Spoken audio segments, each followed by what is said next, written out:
For almost 20 years, an abandoned railway sat rusting above the streets of Manhattan, covered in weeds, forgotten by the city. Most people looked at it and saw nothing but scrap metal. In 1999, New York City decided it had to go. The plan was simple: demolish it. Almost everyone agreed, except for two ordinary friends.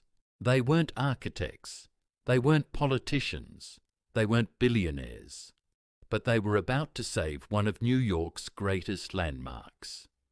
Back in the 1930s, freight trains ran directly through Manhattan's busy streets. Accidents were so common that part of 10th Avenue became known as Death Avenue. To solve the problem, engineers built an elevated railway high above the traffic. For decades, trains delivered goods directly into factories and warehouses. But as trucks took over, the railway slowly became obsolete. Then, in 1980, a train delivered one final shipment: frozen turkeys. No one knew it at the time. But that would be the last train ever to travel those tracks. The railway was abandoned. Nature slowly reclaimed it.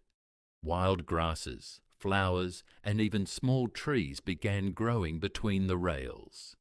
By the late 1990s, most people saw only a rusting structure taking up valuable land. The city voted to tear it down. Its future seemed sealed, but two local residents, David and Robert Hammond, saw something completely different. Instead of another demolition, they imagined a park in the sky. People laughed at the idea. Many believed it was impossible, but they refused to give up. They founded Friends of the High Line and spent years convincing the city that the abandoned railway was worth saving. Against all odds, they won.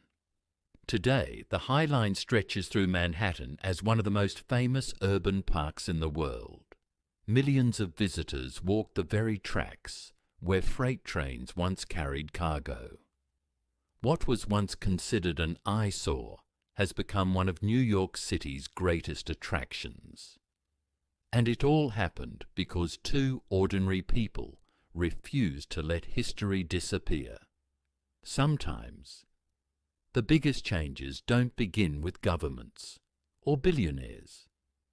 They begin with two friends who simply believed an abandoned railway deserved a second chance.